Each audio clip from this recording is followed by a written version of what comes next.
Welcome in everyone to First Down Punts, a new show for you about the world of football and how it applies to fantasy football, all season, every season. As always, thanks for watching. Now, let's start the show. And welcome in everyone to another episode of First Down Punts. I'm your host, Orcus. Today we're going to be going over the top 20 tight ends for fantasy football in 2025. Before we get into that, a little bit of news. Speaking of tight ends, Janu Smith is rumored to possibly be being traded to the Pittsburgh Steelers from the Dolphins. So right now I got him ranked based off where he is with the Dolphins. That'll change if he gets traded. And then the other thing I forgot to mention the other day when I was talking about the owners meeting was something I'm really happy about is they're going to be giving out a Protector of the Year award to the best offensive lineman. So I'm happy to hear that because it's about time O-line gets some real recognition out here. They are the foundation of any good championship team. And I will continue to be pro O-lineman. So, other than that, we're going to get into this guy. I'm going to try and keep it a little bit shorter, but you know me, I get long-winded at times. So, top 20 fantasy tight ends for 2025. Number 20, Pat Freiermuth. Pittsburgh Steelers. Obviously, if Janu gets traded there, this completely changes. But right now, he is the number 2 options. I know there's big hope for Roman Wilson. I think they signed Ray McLeod. I was talking about that the other day. I forgot to look into that, but I think that's where he went. So he could be an option as a number 2 behind Metcalf. And there's still rumor to possibly be trading for a receiver, but maybe that's Janu because they can't get a receiver. So we'll find out with that. But at number 20, I got Pat Freiermuth, who as of right now is a number 2 option. And if Howard starts, he's going to be a rookie's best friend just running those shorter routes and stuff. So definitely can see him having a decent season, 60, 70 catches. 900 yards and maybe 7 touchdowns. But move on to number 19, Kyle Pitts. Now, we all know the physical gifts Kyle Pitts has. There is no doubt about that. Problem is he ain't put it together. Now, I know he had an injury and couldn't turn left or something like that. He had the blue steel problem. Couldn't turn left on routes. He was just in so much pain trying to do it with his, I think it was his hip. And he just hasn't put it together since his rookie season. We all keep waiting. We all keep hoping. We all keep drafting him. Right now, I got him at number 19 because I'm out on Kyle Pitts for the most part. I will draft him at the right place just because we start 2 tight ends in my big league. But he's a number 2 to me, a bottom of the barrel number 2 at that here at 19 because in 10-man leagues, you start 2 tight ends, you got 20 people. And I just can't put him any higher simply for the fact that he just has failed miserably for multiple years now to fulfill that potential. So, number 18, I got rookie Colston Loveland. He'd probably be higher if he was only tight end there, but he's competing with Cole Kmet for snaps. But I do want him on my team as a number 2 tight end with the prospect that Ben Johnson's going to use him as a focal point of an offense at times, and that's going to be beneficial for fantasy. So I could definitely see Colston Loveland getting 70 catches, possibly 80, just because maybe the Rome or maybe the offense they're running.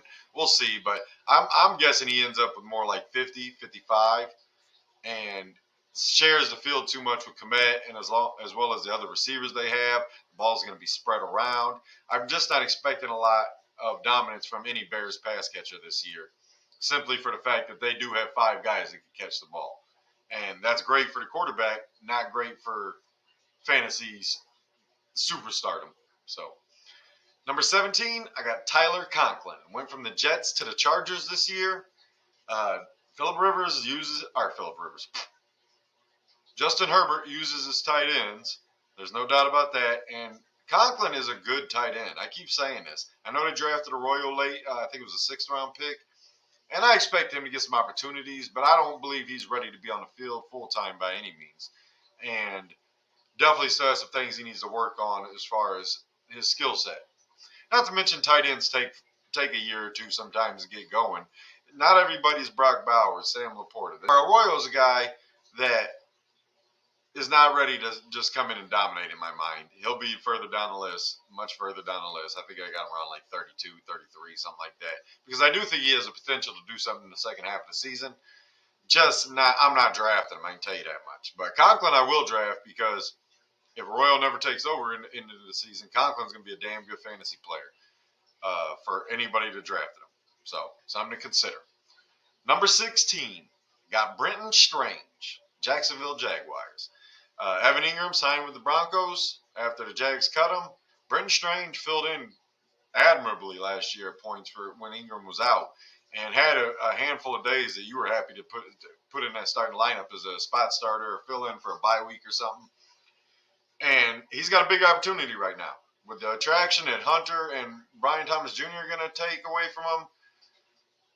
Strange should be running free in the middle of the field and has a big opportunity to end up with like a 75 catch season in my mind. You put that with 800 yards and 8 touchdowns, hell, you are really happy if you get him as the 16th best tight end in the draft, and he ends up being like the 8th or 9th, 7th best tight end in the fantasy this year. So he's a guy I like. He's a guy, like I said, he's got big opportunity. I'm not going to invest a high pick in him just for the fact that I don't think you have to. I think you can get him in them later rounds, and in a big league, 16-team league, here's your final starter in my mind is Brenton Strange simply for the fact that I do think he could end up with like 75 catches this year, just because he's going to be running free so often. So somebody to look at, somebody to think about. If you're waiting on tight ends, you don't get one of those top guys you like, just hang out to the end and get Brenton Strange. Number 15, guy that still kicking it, still pushing Father Time off year after year, and that's Zach Ertz. With the Washington Commanders, used to be with the Eagles. Ertz had a hell of a season last year, and I don't see why he can't do it again, being that Washington didn't really add any huge additions to the receiving core. Debo's there. He's going to take away some of those closer to the line of scrimmage opportunities with the type of stuff Kingsbury could do with him. But I still think it's Daniels' safety net with Zach Ertz, and until something better happens, or they replace him, or the kid that they drafted last year takes over, I'm going to have faith in Zach Ertz as a number 2 tight end in fantasy this year. Jake Ferguson, number 14. This is another one of those guys with the attention that is going to be taken away from those other receivers. With Pickens getting traded there now, Jake Ferguson should be running open as well. And he was going to be the number 2 option. He'd been ranked probably around 11 or 12. Now he's down here at 14.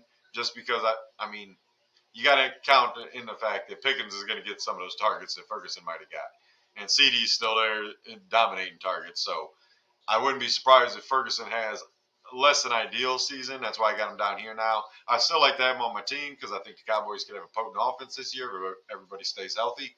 And that means he's going to get red zone opportunities with a big body like that, like he's got. So, and definitely someone Dak trusts. That's a big thing. Dak definitely trusts Ferguson as a go-to guy. When he's healthy, Dak uses him. So I still want to draft him. I'm just not going to draft him as high as I would have if Pickens hadn't got traded there. Number 13, Tucker Kraft, Green Bay Packers. Kraft is a very efficient tight end. And being that I don't feel Matthew Golden is a true number 1, I just feel like he's another addition. I think Kraft could have a really good year this year. I don't know what the final numbers could be, but 65 to 70 catches, 700 to 900 yards somewhere. I mean, it could be any of those range. He could hit 1,000 if everything goes right for him. And he's the guy getting all those underneath stuff and getting some yak yards out there. But at the end of the day, Kraft is a very good tight end. And I don't see a reason why he's going to really lose a lot of his opportunities. You're going to see Golden take over some of those Christian Watson routes. And Kraft will still be out there doing the same thing he does, man.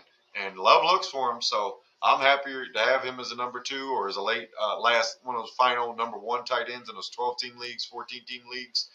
Kraft can be a very, very good tight end for you. And if he ends up with a double-digit touchdown year, which is highly possible,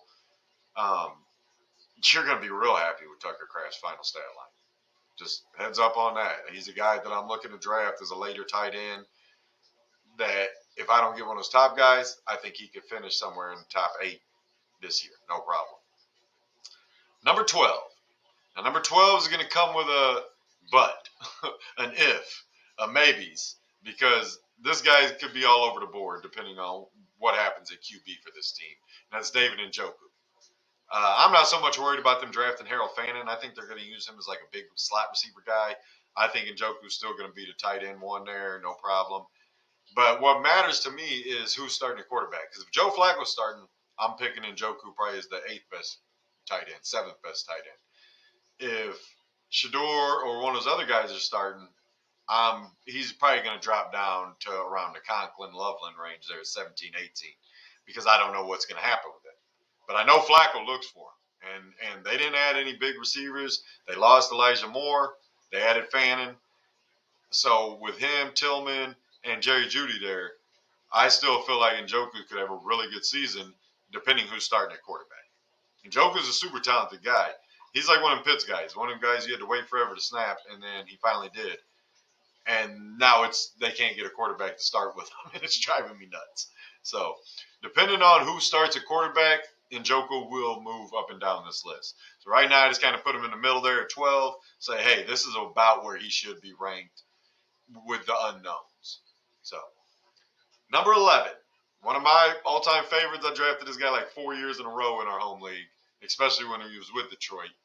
And I even drafted him when he went to Minnesota his first year, and that's T.J. Hockenson.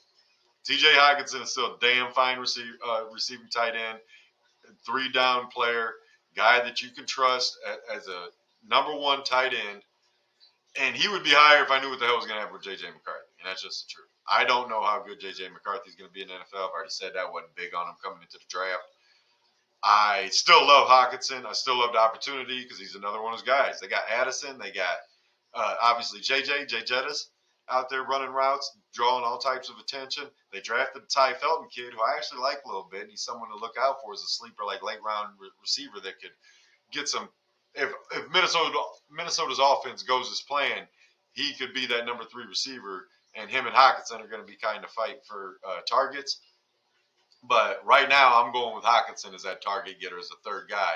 And with the attention to Addison and Jefferson draw, he's only going to have it easier out there running his routes. And you get him with that 85, 95 catches, 1,000, 1,100 yards, 10, 12, 11, 13 touchdowns, something like that. Hockenson could finish as tight end number 1. He still has that capability. That's the key, is that he's still that talented. Now, I don't think he's finishing as tight end 1. I got him at 11 because I'm worried about the JJ thing and how good is Felton going to be his first year, drawing away a little bit of his target share. But at the end of the day, Hocken's still a guy you can trust out there as a receiving tight end in fantasy that you'll be happy to have on your team. Number 10. This is my guy. I want to rank him higher, but I'm trying to temper my own excitement because of the other players around him. But that's rookie sensation in my mind is Terrence Ferguson, the guy that got drafted by the Rams. I told you I think he fits that offense perfect with his route running capabilities, his motion capabilities, his hands. He's a freak athlete, man. He's the rookie out of where'd he go?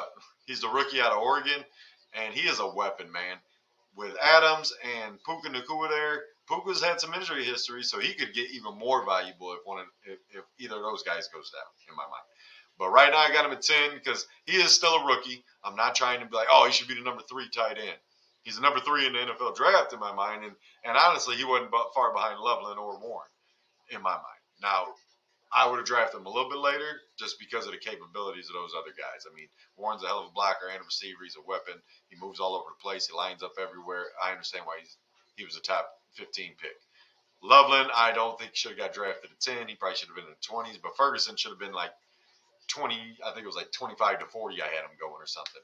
And I love Terrence Ferguson, man. Everything about this kid, I am expecting huge things. I expect he could end up being the best tight end in this rookie class this year in fantasy. But I'm not really ready to put him up that high because I know they still signed Devontae Adams. They still have Puka Nacua.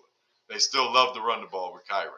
So I don't know how many opportunities he'll have over the course of the season with those other talents and how good the Rams offense can be with still needing to improve their offensive line.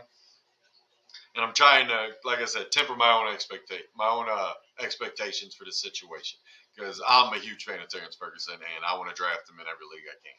So, number 9, we're going to go with the oldie but goodie, the guy I had last year, and that's Mark Andrews, Baltimore Ravens. I know everybody's expecting the demise of Mark Andrews. and that most of his points last year were based off touchdowns. Lamar and the Baltimore Ravens still have an awesome fucking offense. I don't know if you guys noticed. And he still looks for Andrews in the end zone. He looked for him on the play in the playoffs where the drop happened that everybody's mad at him about. At the end of the day, Mark Andrews is still the guy that Lamar looks to quite often in the end zone. So that's a huge thing of note.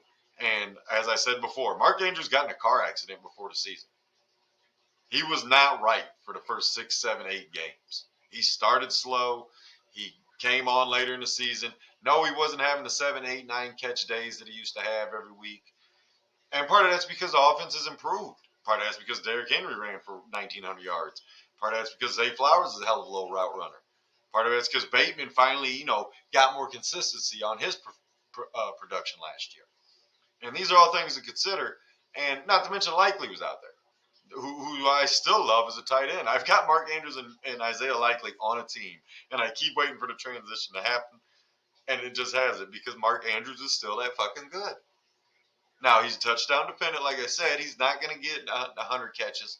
He'll probably end up with 65, 70 catches, but he could still end up with 13, 14 touchdowns, along with 700, 800 yards, and he's fighting for a top 5 tight end spot now. And that's what I want out of Mark Andrews. I got him down here because he's a little more touchdown dependent, and you always see regression when guys have huge years. But he didn't have a huge year.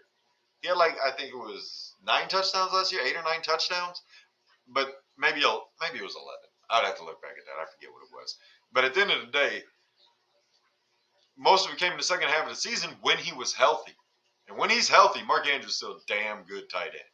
So take him note. I'm drafting Mark Andrews with confidence this year again as my 9th tight end off the board. Number 8, rookie Tyler Warren, Indianapolis Colts. I'm a big fan of this guy. I love, like I was just talking about him, he can line up everywhere, man. And I think you're going to see him get us a couple quarterback rushing touchdowns, a couple fullback rushing touchdowns. Like this guy could end up with 15 touchdowns this year if the Colts can get clicking on offense. Now, who's starting at quarterback? Tyler Warren could be higher if I knew who was starting at quarterback and I had faith in him. But I don't have faith in Richardson or Daniel Jones right now because neither of them has proven to me that I should trust them. But I do like Tyler Warren so much that I think he's the perfect situation for whichever one of those guys starts because he's a big target close to the line. I think he can go over 85, 90 catches this year. Now, maybe he only has 750 yards because it's a lot, like I said, close to the line. But at the end of the day, he's got yak capability, guys. Terrance Ferguson, he's a yak monster. That's the thing I love about him. And I might swap these guys at the end where I put Ferguson at 8 and Warren at 10. But at the end of the day, both of these rookies are going to have an impact on their team this year. And Tyler Warren is no different. Like I said, his big thing is he could get rushing touchdowns, which is just an improvement upon what he already does as a receiver. So at 8, I got Tyler Warren. I think you should draft him with confidence. I think you should understand that he's going to have some blow-up weeks. And then he's going to have some weeks where it's like, oh, he only had 3 catches for 27 yards. And that's just because the Colts didn't get clicking that week. But with the run game they have, I think Richardson's still going to be the starter. And Tyler Warren's going to be that giant target that he needs right by the line. And he's going to develop that connection with him and start working on improving both of their careers. Number 7, going to Old Faithful. Some people are going to have him down at 12, 14, 15. I am excited about the potential of getting Travis Kelce later than normal. Now, I drafted him at the end of the 3rd round last year, which was already later than the 1st round pick he had been for years. Didn't end up working out exactly how I wanted. I ended up trading him. I traded for Mark Andrews. I said this in another video. But Kelce has been playing at like 270, 275 the last couple of years. And now he's down to 250 again. 253, 250, which means he's going to be lighter on his feet. Because the biggest thing about him last year, especially towards the end of the season, is he looked slow. It looked like he was carrying extra weight the way he was running. And if he dropped 20 pounds, no, that's not going to help him in blocking. But it's definitely going to help his asses getting loose, getting in and out of those cuts on those routes. And the older he gets, he got a little bit slower. There's no denying that. But if you lose 20 pounds, And Rashee Rice is coming back. Worthy's still there. The weapons around him have improved, which is going to make it easier on him. They're going to have to focus on those other guys the more they develop. And Kelce could still be a touchdown machine. He's probably not going to have 110 catches. But you give me 70 catches for 900 yards and 12 touchdowns because he gets those touchdowns that he was missing out on last year. It's like we were talking about touchdown regression a second ago. Well, he could have regression in the opposite direction where he gets way more touchdowns. I'm still drafting Kelce, not where we used to. Like I said, he'll probably be a 5th-round pick to me this year in a league. But I am still drafting Kelce with the idea that he can help my team. And I mean that. I think the Chiefs are going to have a more explosive offense this year. I just had this conversation today working with my buddy, and I said in another video before. I think they're going to get back to scoring some more points. They ain't going to forget that 40-6 situation or whatever it was in the Super Bowl, man. They know they need to score. They improved their offensive line, which is the biggest thing. Pacheco should be healthy. I believe they're going to get back to drawing up some of those wicked wild plays with Rice and Kelce and Worthy and even Marquise Brown if he's still on the team at that $11 million tag, which is ridiculous. But at the end of the day, like Patty's going to be being Patty. That's all there is to it. No, they don't have to score 40 to win every game because that defense is good. But they did lose some defensive players. Now, getting the Noel Williams kid at corner, I love. Absolutely love that kid. But I still think Kelce's going to be able to get you double-digit touchdowns this year, even if it's not the number one status that you used to have. So if he gets 10 to 14 touchdowns, guys, you're going to be happy with Kelce on your team. That's all there is to it. So, number 6, Janu Smith, currently on the Miami Dolphins, like I said earlier. But the rumors came out today, talking about he could be going to the Steelers in a trade. If so, I might move him down a couple spots just because of the quarterback situation. He's probably going to go down to like 9, 10. And maybe Ferguson jumps up here, Terrence. I love the guy. But Janu was a huge part of that offense in Miami last year. Tyreek wasn't right. I think he could still have 65, 70 catches this year, even if Tyreek is back healthy, back on his normal self.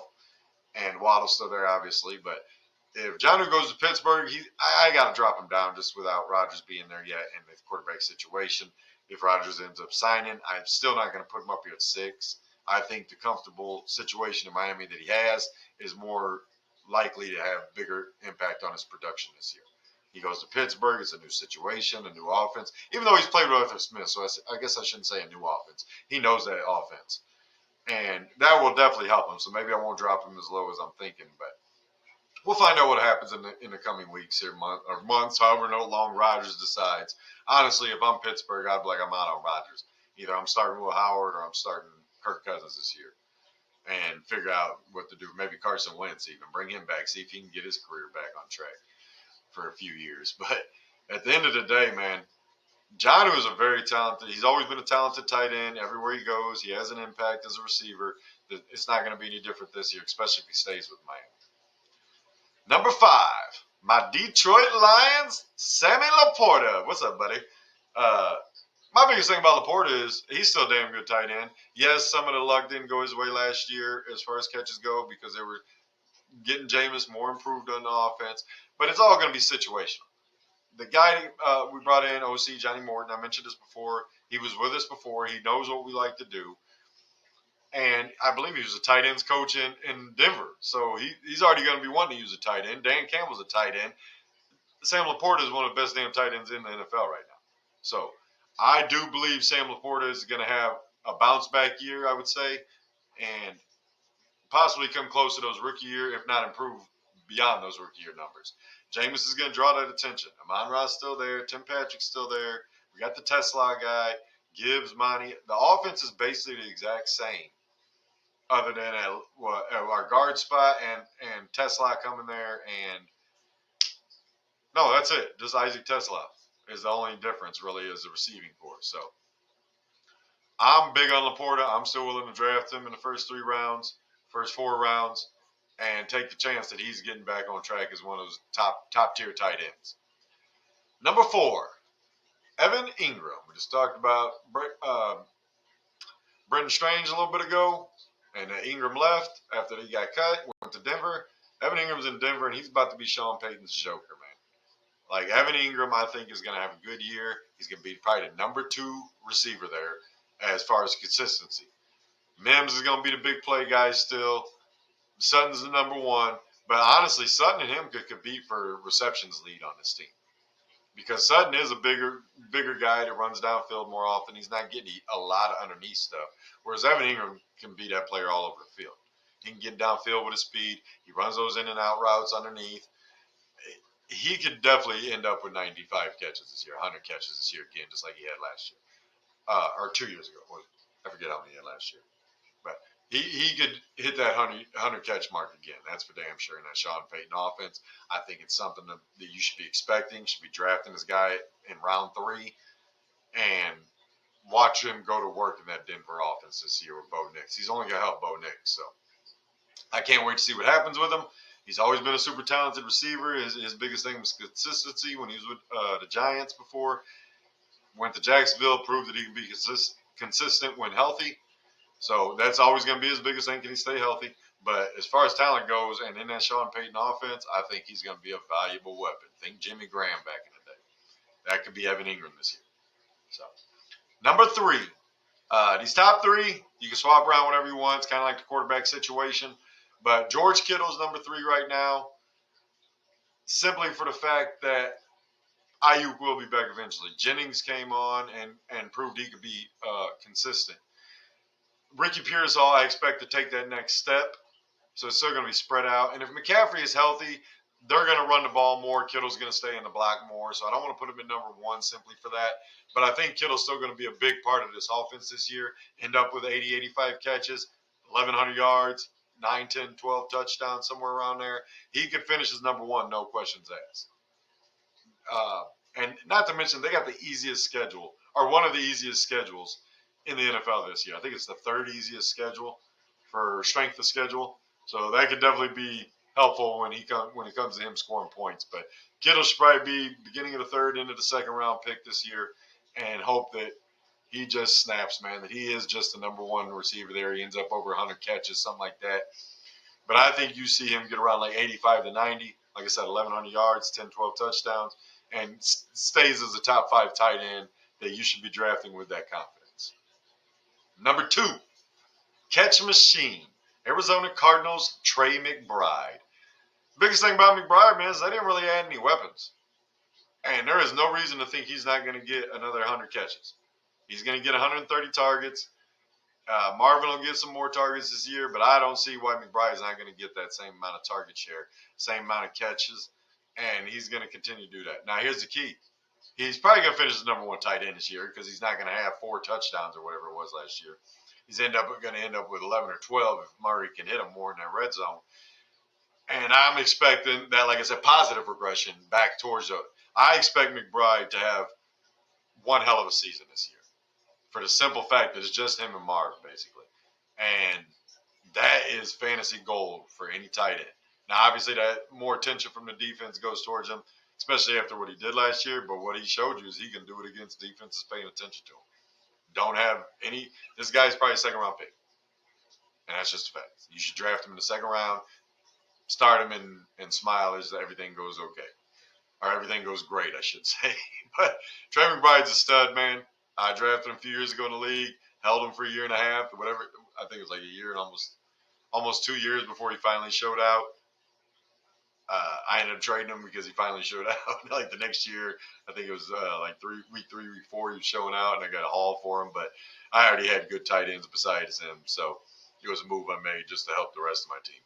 But at the end of the day, McBride's a stud, man. Plain and simple, a stud. And number 1, Brock Bowers, superstar tight end. Got a superstar rookie tight end last year, and he did it with shit QBs. So you give him Geno, he should be real dangerous, man.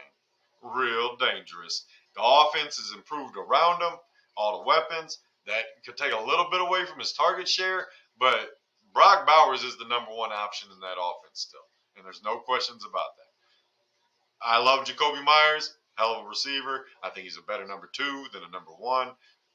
The Jack Beck kid, he's going to be impactful this year. I don't know if he ends up with more like 60 catches, just because he's a rookie. He's gonna take time to get into it, and not to mention they got Dante Thornton, Brock Bowers, and Jacoby Myers already. Plus they got Genty coming out the backfield. So there's only so much to go around. And I'm not expecting the Raiders to be scoring 35, 40 points a game. I'm expecting them to probably bump up to like 23, 24 game with the better offense and be much more competitive. Maybe they get to 26 because they have to score, 27 because they have to score. But at the end of the day, Brock Bowers is a stud fucking tight end, and you should have him on every team possible. He's the end of the first, middle of the second pick. Anywhere from 8 to 16, somewhere in that range, he should be getting drafted in my mind because he's the new Kelce. He's the new guy to have that you spend up on and you go get to help you win a championship. Tight ends, especially in tight end premium. Tight end premium, he might be the 5th pick off the board. I don't know, depending on if it's a super flex or not. But in standard leagues where you have tight end, like not standard, but you know what I mean, PPR leagues and stuff like that, the regular leagues, Brock Bowers is going to be the #1 tight end off the board in almost every league. So draft him with confidence, draft him with happiness, celebrate and thank everybody for not drafting him. At the end of the day, you're trying to win a championship. Brock Bowers, McBride, Kittle, those guys always, even Ingram. I think Ingram is honestly in that top tier of I can have 100 catches this year, 90 to 100 catches this year. Laporte, I don't think he can hit that. I think he's going to get up around 80, 85 again. Maybe hit the 90 mark. But 100 is a lot to ask, especially with Amon-Ra there in Detroit. But at the end of the day, guys, you're trying to draft tight ends that help you win. So these are my top 20. This is how I feel about them. You guys let me know what you think in the comments. As always, thanks for watching. Make sure you hit that subscribe button, comment, like, all that good stuff that you do. And we're going to get out of here. Have a good evening, good afternoon, good morning, whatever time you're watching. Till next time, I'm out.